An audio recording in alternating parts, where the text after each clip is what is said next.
Welcome to Win, Make, Give. Season 4 is going on. Chad Hyams here. Bob Stewart there. Bob, how you doing today, my friend? Hey, Chad, I'm good. You know, we bring awesome guests on and we talk about how they're mostly for you and me, right? Like if the audience gets something out of it, cool.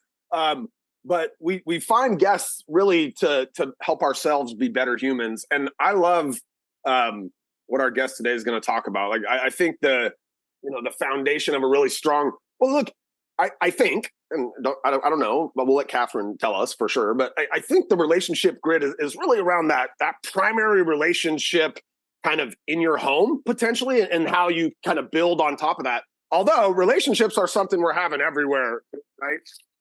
We're having them at work, we're having them with people, with friends of our kids, and like on and on and on. So I think if there's something I can do to get better at relationships, like let's go. Well, Bob, as you said, we do these episodes for us. And I want to let you know, one, I had the pleasure of interviewing today's guest's husband last season in season 3, Jon Gordon. You were on one of your many vacations. I was. And I had the pleasure of interviewing a mentor of mine who never knew I existed up to probably 4 seconds before our podcast, because when you get great authors and speakers, they don't sometimes realize the impact they have on people's lives. Jon Gordon was the author of The Energy Bus. Now, there's a bunch of other books, folks. Go back to season 3, listen to the episode. Yet everyone's probably going to recognize The Energy Bus. And he suggested Kathryn, who we're going to talk to today. And Bob, the reason I wanted Kathryn to join us, Ben pulled me aside, and I didn't tell you about this until right now. Okay. He thought you and I needed some couples counseling. So I said, who's the best person out there for relationship success? And doing some research, I found that Kathryn was the person to cover all of that for us. So Kathryn, welcome to the Win, Make, Give podcast. I love it. You guys are so fun. And that's just it. I always say, yes, Jon and I wrote the book, Relationship Grit. And grit is an acronym, and we can go through that. But we all are in relationships. So it's not just about being in your most intimate relationship. You need to have, some kind of a better understanding for your coworkers, for the people you do podcasts with, right? Your children. I mean, we're all in relationship. And I feel like, or I know that this acronym really spans all of that. So we can definitely talk about that. And I forgot to tell you, I did just write the outline for my newest book, and it's going to be on the secrets to a great sex life. And don't get too excited. I mean, it's going to be a book about sex, but it's not. It's more about oneness. It's about intimacy and connection. So it's not a book about how to anything, but, really just sexual intimacy with your partner is not just about pleasure. I mean, it's about connection. So we could talk about all of that. So. Well, Bob and I might not need that kind of counseling for ourselves. And I'm glad to know it's not the updated Kama Sutra. I'm going to see you next week, Chad. I'm going to make you hold my hand while we're sitting there watching the build house. Look into each other's eyes. Deeply, Bob. We will. Kathryn, before we get into all of that, because I saw Bob's pen already going. He's our note taker. Our audience doesn't know who you are other than what little blurb I said. And now all they really know is, okay, she's Jon Gordon's wife, right? And I want you to explain to our audience, who is Kathryn? Introduce yourself so they know who they're hearing from today. Yep. So, I'm Kathryn Gordon. I am Jon Gordon's wife, but I am a mother of a 25-year-old and a 23-year-old. And I had early on, I was an actress and a model, and I was in sales. And when Jon and I met and got married, I decided with all of his traveling, I was going to stay home. And I did that. So I stayed home for the last 25 years. And that's why I say now that I'm in my second act, because I've raised my kids, I've done my job. And now it's about me doing some things that I've always wanted to do. So then I wrote the book Relationship Grit with Jon, started a podcast called Kathryn For Real. I speak on stages. I speak on relationship grit. I speak on overcoming. I have a lot of overcoming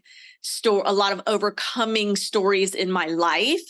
And I also am a real estate investor. I have several properties that I'm running right now and looking at more. It's very stressful sometimes. That's a whole other subject we could talk on.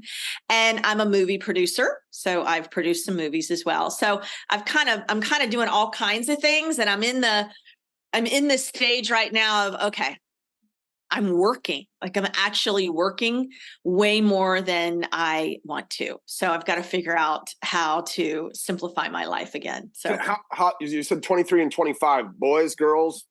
So my daughter's 25. Her name's Jade, and my son is 23. His name's Cole, and Jade is now working or speaking for our company, and she's doing amazing.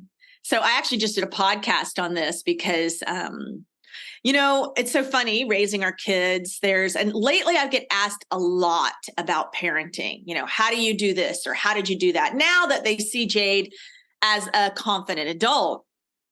And I got to tell you, it wasn't always like that. So I found myself a lot lately speaking on raising confident kids because there's a lot in that. And Jade was bullied growing up. There were a lot of things that happened, but it's also what shaped her into being the kind of person that doesn't need a lot of outside validation. So it's an interesting thing when you start to look at it. At the time, I thought what was happening was the worst thing that could ever happen to her. It was really hard for me because I grew up Navy. My father was Navy. So we were always in Navy housing. And I don't know if you know anything about Navy housing, but it's like kill or be killed. Like, you had to hold your own, right? I was fist fighting from as young as I can remember all the way through high school. Like if we had issues with other girls in our school, we physically fought them. I can't even imagine that, like for my daughter and my kids, it was a different time, but what came out of that, well, I say it's twofold. One, I never really learned how to deal with more of the mean girl type stuff because you know what? Where I lived, you just punched her in the face. You just took care of it, right? There was a hierarchy. And so it was very interesting navigating that. So there's a lot in that, but I kind of grew up a little bit with Jade as she was going through it. And then now to see her, she is a speaker. She will get on the stage and speak like it amazes me because I get really nervous, even though I was an actor. And even though I found she just gets right up.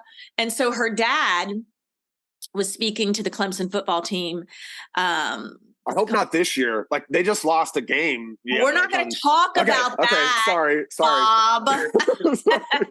We're not going to talk about that. He was talking to him when they were winning championships. Bob, remember, we're recording this in advance. They might go on a winning streak now, and they might. I hope so. Somehow they always have like a little dip, but yeah, that was a hard one, and they should have beat Duke. Just that's the whole other thing.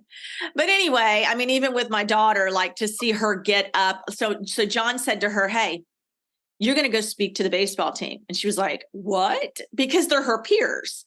But so she went and stood up and literally talked to this baseball team of boys on leadership and positivity and mindset. And the thing is, she would have never been able to do that if she was always worried about fitting in, right?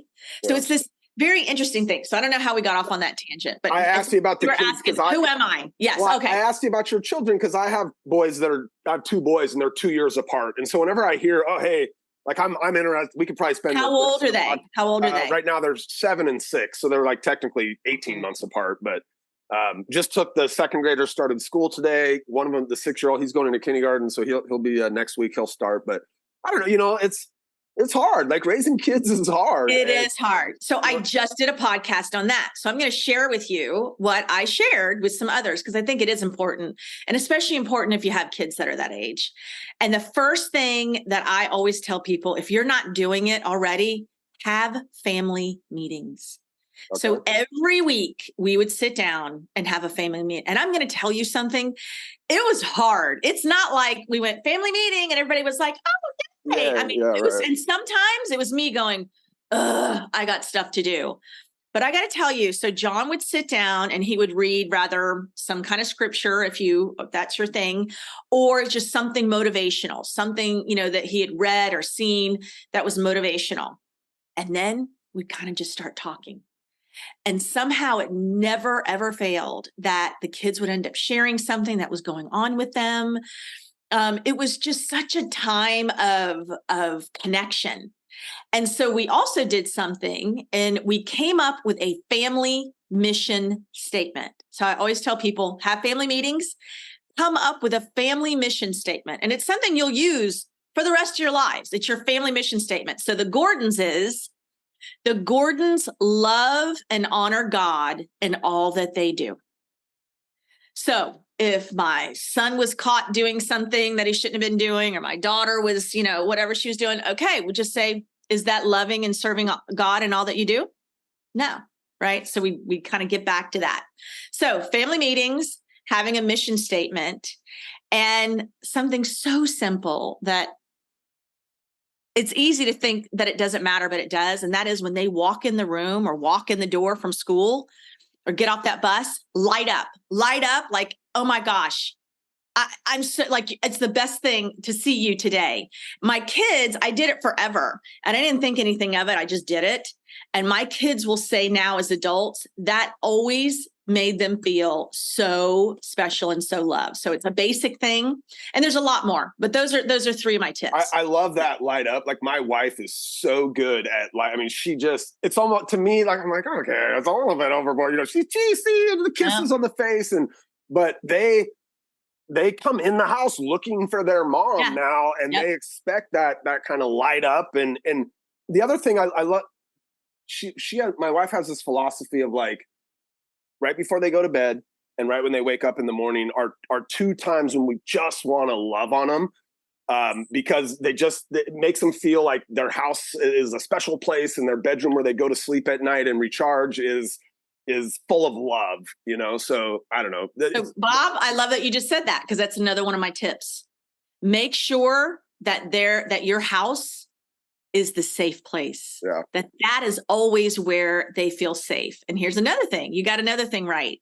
So you always got to find a way to connect and communicate with your kids, right? So for my daughter, it was driving her to lacrosse practice when she was sitting in the back seat and she wasn't looking at me. I got more information that way. She would share. My son, it was like you just said, it was right before bed. I would go in when the lights were out and he would start to tell me something, like he would communicate with me. So you're on the right track. You just got two more of the things that I talk about. Awesome. All right, Bob, I'm cutting you off. Only because Chad's daughter's grown now and he doesn't care about all this and stuff. And 90% of our audience might not be in that stage anymore. So I don't. Okay. All right. Parenting is important. Okay. Okay. Kathryn, you had a life-changing experience. Bob might not know this. A lot of people probably don't know the story, but if they listen to my interview with Jon, again, go back, season 3, episode 85. I checked on it for you guys if you want to hear it. Jon and Kathryn and your kids were on an airplane that you were all pretty sure was crashing, right? Ooh. Talk about that situation a little bit. Talk about going through that, what that experience did. And when you got off the plane, were you a different person than when you got on? How did that moment truly impact you? Because we might not all be on an airplane that's about to go down. Yet we all have moments in our life that we could compare to that where we thought it was over or we thought something was going to happen. I was in a car once and 2 cars came head on at me, but thankfully they split me, right? But there's always how did that impact you, Kathryn? Tell the story slightly and then.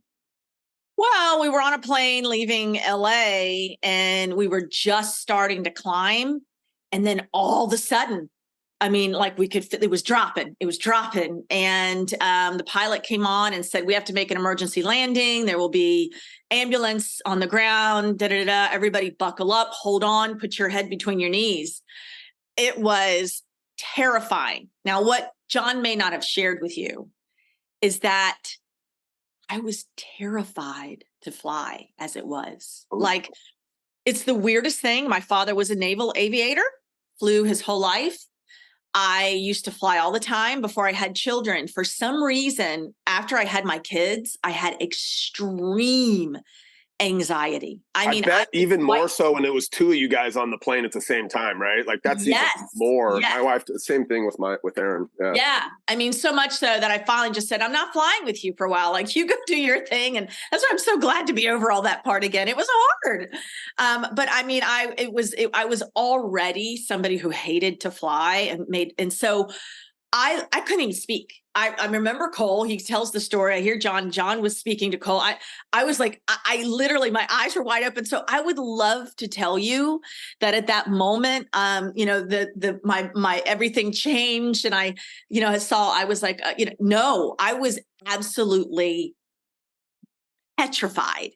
So when we landed, I mean, the sad thing is, and I think this happens a lot. Yes, I was so grateful to be on the ground. It definitely gave me perspective on what was important, but it also made me think, I don't ever want to fly again. I mean, I'm just telling you, I mean, I got to tell you, for me, it was like just the whole experience. And so, I mean, it did definitely put things in perspective. I remember thinking the only thing that I thought was good about this horrible situation, as crazy as this sounds, is that I was glad we were all four together. So you weren't tweeting anything and getting any trouble like Jon got himself into. I couldn't breathe. I mean, I could not breathe. I literally just sat there and held on. Yeah. I mean, I had extreme anxiety. Again, like I said, I had it, like my family would make fun of me. You know, we would take trips, and as soon as we started a little bit of turbulence, my eyes would go like this. I'd be like, don't talk to me. Don't talk to me. And then they'd start making fun of me. Like they would torture me. You have to understand this. Now, here's the weird thing.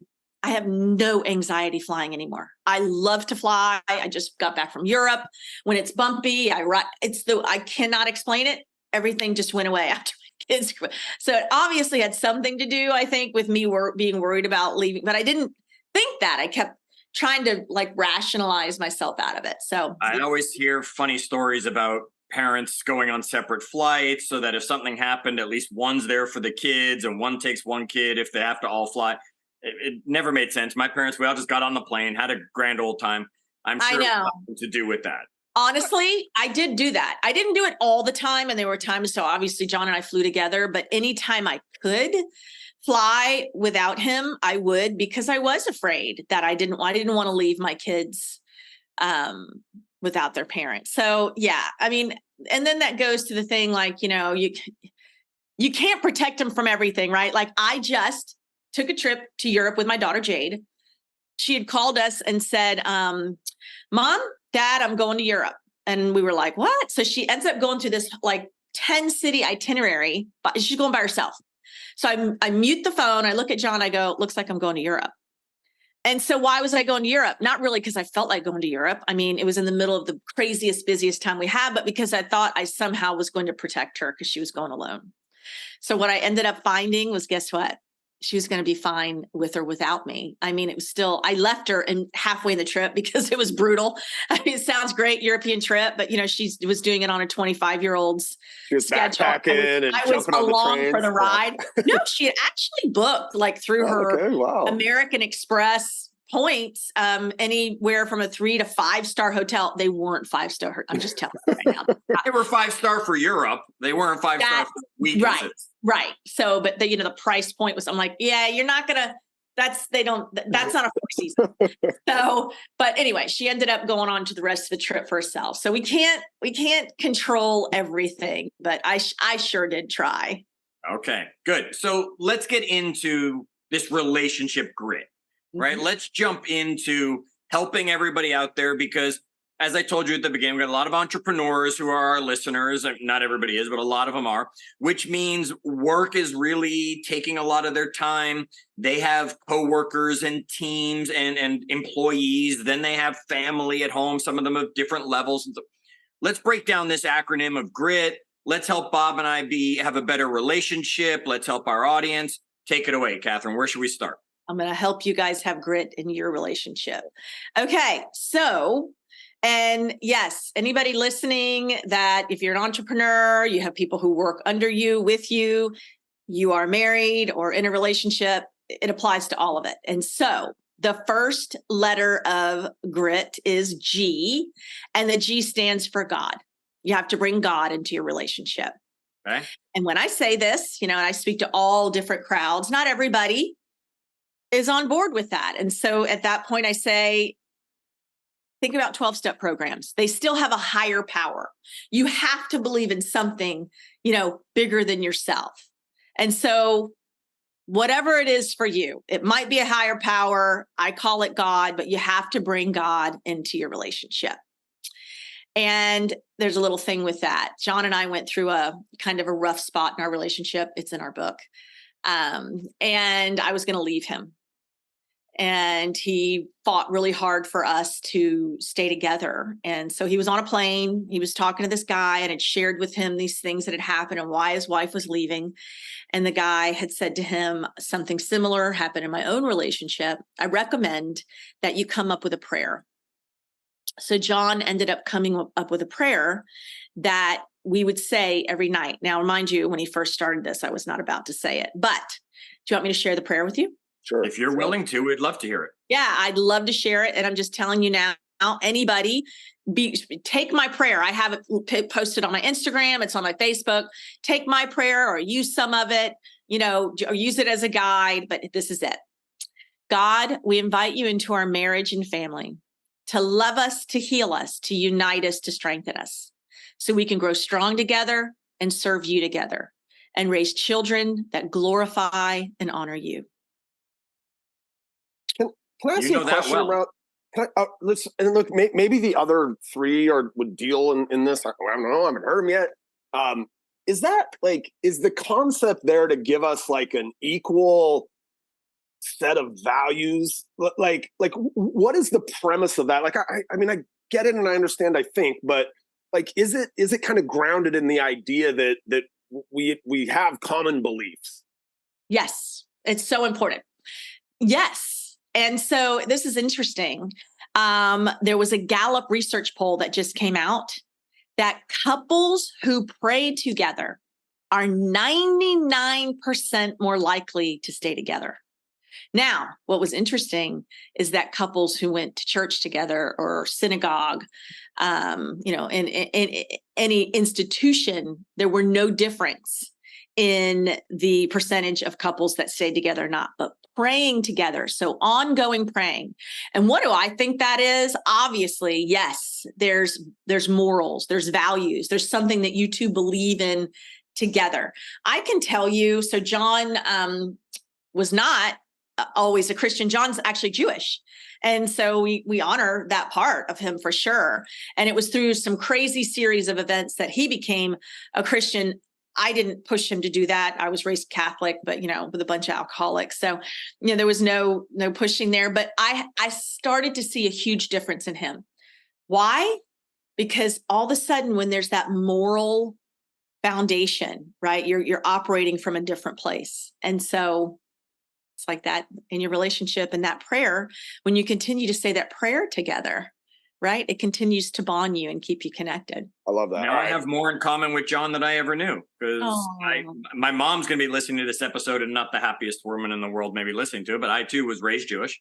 Yeah. And due to the marriage that I am in now, it wasn't that she forced me into anything, but it was brought me to it, and same steps.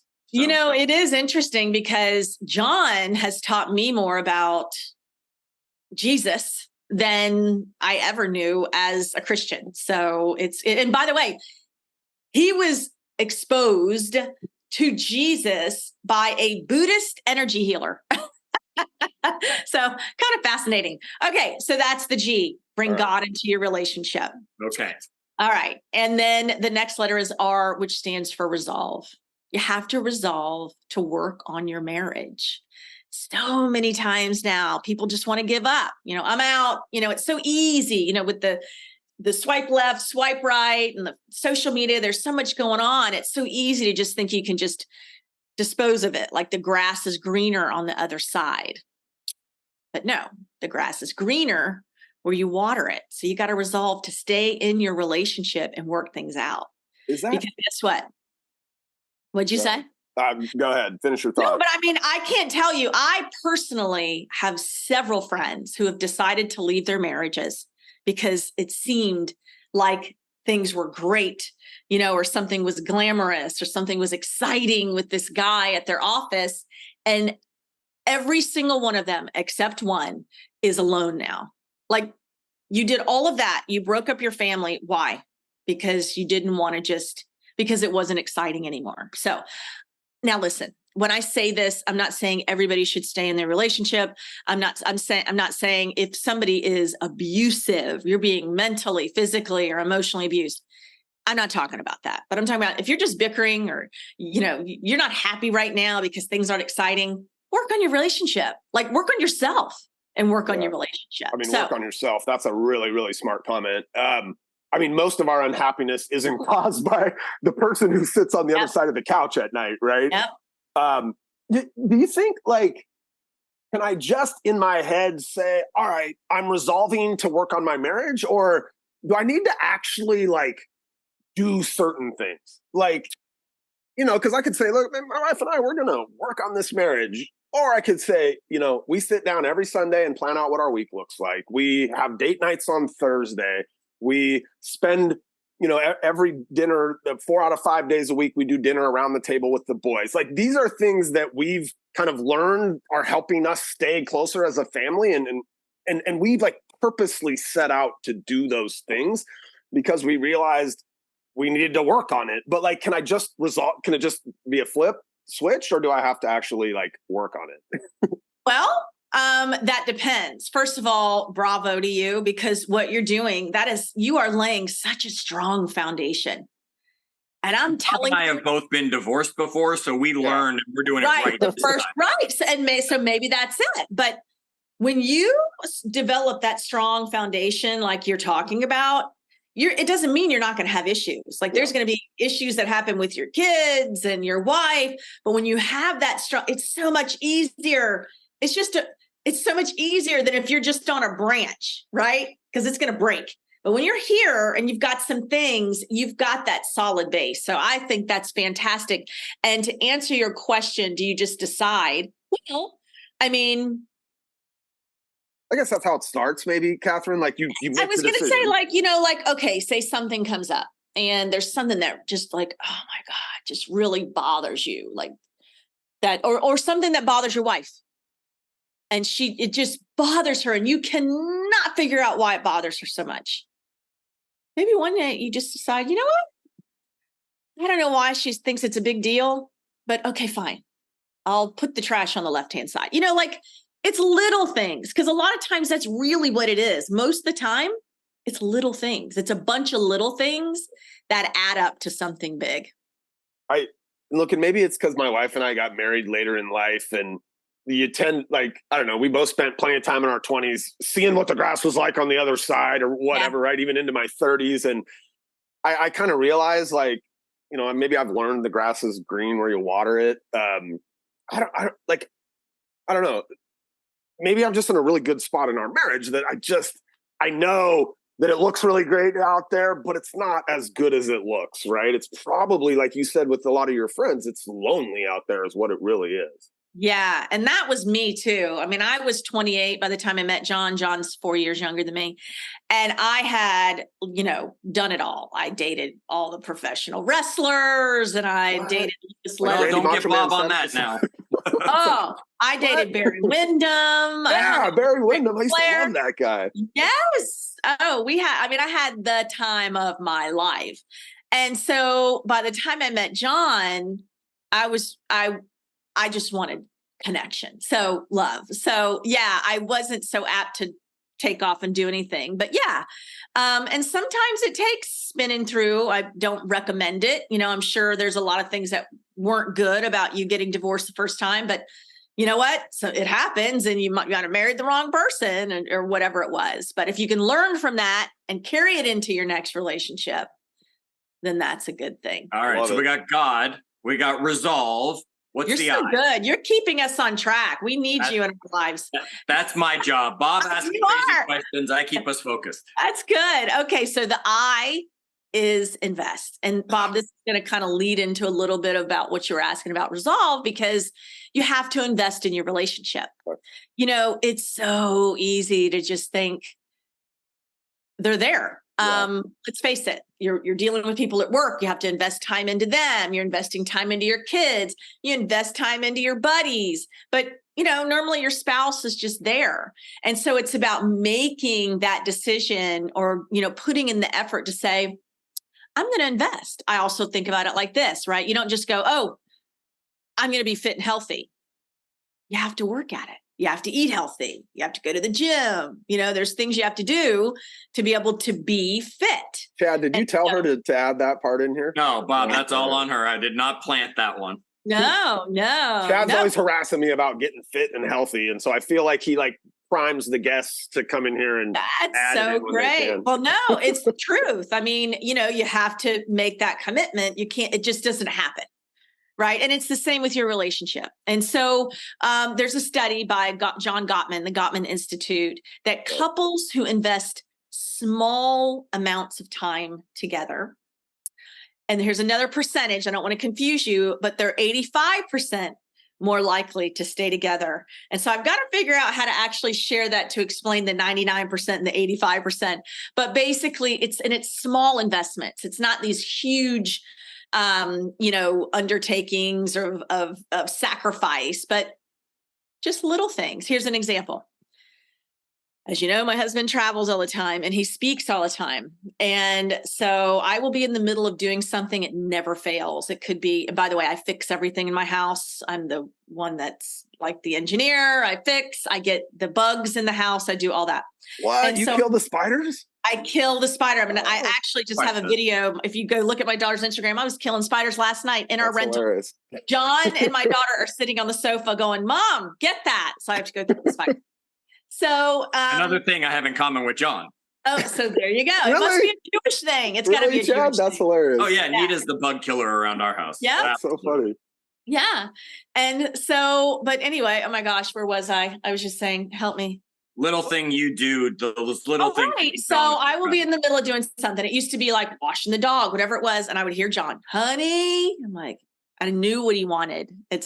No, he wasn't calling me in to have sex, but he was saying, come in. I want you to look at the outfits that I have on the bed. What matches what. And I got to tell you, I tell him like every week the same thing. Yes, that jacket. I mean, he only has like 5 jackets and 6 shirts, but it's like, for some reason, I don't know what it is.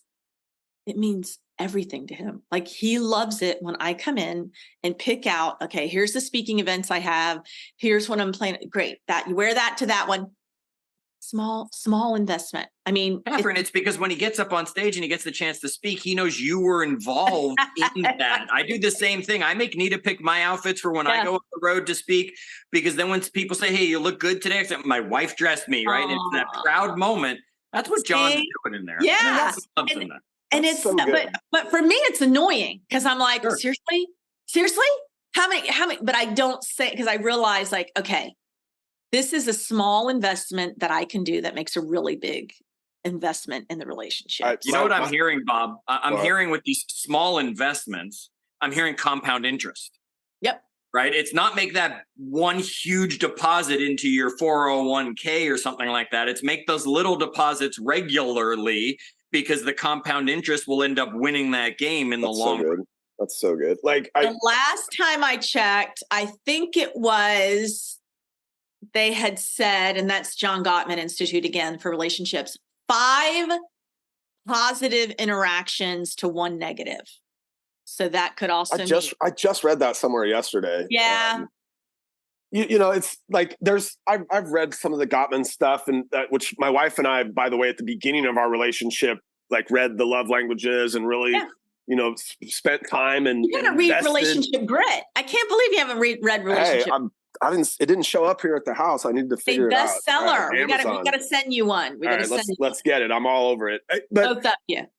There's something in the Gottman stuff where he talked about like just even like reading the newspaper together, and like where the one spouse would say, something they'd read in there, and like if that other spouse just would react to it, like they didn't need to have an opinion or what, but just that interaction around that. My wife. And I'm like having like a little bit of an aha, right? Like every once in a while, it's not every night. She cooks dinner and she's a really good cook. And I'll generally sit in with the boys, but sometimes she'll like call me in. She's like, what are you doing in there? And I don't even catch it every time, because what I should do is just go in there, sit with her for 5 or 10 or 15 minutes while she's making, because what she's saying is, hey, I'm lonely in here, get in here and keep me company, right? Just that little investment that sometimes I'm keen to it. I'm like, and sometimes I don't know. Yep. All right, audience. You're a guy. Well, people get busy. And, we're coming from different places. So what you think is important may not necessarily be what she thinks is important, right? So it's about learning that and knowing like, oh, okay. Like, oh, okay, Jon wants me to pick out his outfits. Okay, I'll do it because I know it's important to him. Yeah. Okay. So before we get to the T, right? We know the I was invest. So here's my question to our audience. I want you to come into our Facebook group. That's Win, Make, Give. I'm going to post Kathryn and Jon's prayer for you. So if you want to steal it, and she said it quickly, and I'm going to post it. I have already Googled it and I found it on online. So I'll put that in there. And what I want you to do is I want you to tell us in your key relationship, as we're clear, these are relationships. Kathryn's not just talking spouse, right? This is your coworker. This is your partner at work. This is your partner at home. This is with your kids. But whatever you consider your key relationship, I want you to tell us in the post where you will invest that you haven't been making that investment at this time. So we want you to say, this is what the one little thing you're going to do, or that little thing you're going to pay attention to, so that you can start investing a little bit more in that relationship. Okay, so Kathryn, we got God, we got resolve, we got invest, time, and I'm not even the note taker here, right? What's the T in grit? Before I say that, I got to say, do you want to come do workshops for me? Do you know it's part of my workshop? Anytime. Part of my workshop, I stop and say, what are you going to do to invest? I'm like, you guys are pretty good here. We need to do a little tour. Email me after. We'll figure it out. That was good. That's why I was shaking my head like, are you kidding me? You are really saying this right now? It's actually one of the exercises I have my audience do. I think we could all think of 2 or 3 more things that we could do to invest into that key relationship. Right? Just one. I just want one from everybody in the group in the key relationship. Yeah, and that's great because you know what? The genius is in the room. Every time someone's sharing, you're getting an idea from someone else and someone else. So it's a really great thing to do. All right. So the T stands for together. You have to do it together. Now, when I say that, you probably go, well, yeah, but not everybody thinks that, right? I mean, sometimes one of you is giving more than the other, and that's okay. Don't judge that. Sometimes one of you might need to be giving more than the other, but the ticket is, I call this the other T. Remember, you're on the same team, so you can't keep score, because when you keep score, you both lose, right? I mean, there's definitely times in my life where I'm giving more than Jon is, or Jon's giving more than me. So it's never really equal, but we're both giving. We're both giving 100%. Does that make sense? Yep. But you can't keep score. I like to think about it like this. Think about it like tug of war. If you're on one end of the rope and your partner's on the other end and you're both pulling, right? Your strength is cut in half. But if you both get on the same side of the rope and you're pulling against your opponent, right? Whatever that may be, your strength isn't cut in half. Your strength is actually doubled. So just remember that you are on the same team and you're doing it together. I love it. Like, you know, that like it seems obvious, but at the same time, I think a lot of us, if we were to really analyze how we interact with that key relationship, there are times when we end up on the other side of the rope, right? And sometimes it's really stupid shit, or maybe I'm just talking for myself. Like sometimes it's just because I want to be right about something ridiculous, right? So I'm jump on the other end of the rope. I'm like, no, I'm right here. And the reality is like, I didn't need to be right there most of the time. You know, and what I know a lot of your audience aren't raising kids anymore, but definitely, let me tell you. Yeah, but when Jon and I were raising our kids and he was traveling all the time, oh my gosh, there were times he would call home and I was just so stressed. I had 2 kids that were in elite sports. I was trying to get them all over there. And he would like somehow start to complain about something like he couldn't find food. And I'd just be like, really? Are you in a hotel room by yourself? Can you watch whatever you want on TV? There's no noise, right? I mean, and so it was like me against him, until I finally realized, like, you know what? this is not good for us. Like, we've got to be on the same team, right? Absolutely. You know, Clint Swindoll, who leads the Tell Me Something Good podcast in the Win, Make, Give podcast network, he always says, right, Bob, as you're saying, sometimes you want to be right. Right. And he goes, all that means, if you can stop and think about it for a second, is you are making the most important person in your life a loser. Yes. How would you feel if I was making your wife a loser? You would come to her aid immediately and put me in my place. Yet when it's you doing it, you're putting the most important person in your world. You're making them a loser. Now, Clint says it way better than I do. Yet that message, the first time he ever said it to me, stuck with me forever. And I argue with Nita over just, what movie we saw that guy in. It's like, it doesn't matter that wasn't the actor she thinks it is, right? I've gotten a lot better at that in my older years here. For your therapy. I do think some of that, and by the way, Chad, I think you explained that great. Thanks. I think we do mellow out a little bit as we get older too. Definitely mellow out in certain things. There's other things, like I'm definitely a get off my yard, you kids guy. Yeah. It used to be that. I don't know what happened, but now that's when you start moving into the old codger. Okay. Bob. I'm on the verge. Get your soccer ball out of my flower bed. All right. So, Kathryn, you've taken us through great. You've given us some great parenting stuff. You've given us some great advice. Folks, again, I want you to come into the group and give us where you're going to invest. That's the area we're going to focus on. Where are you going to invest?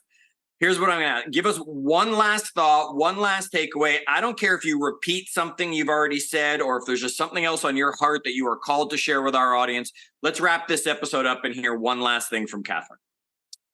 Oh, gosh, the pressure's on.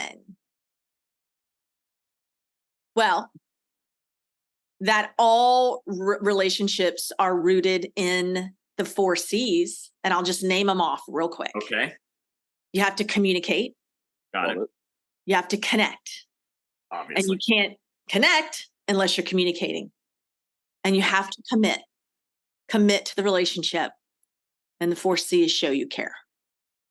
And if you get those 4 C's and those 4 C's for any relationship, you and Bob, you and your wife, the 4 C's: communicate, connect, commit, and care. And they're also in my book, Relationship Grit.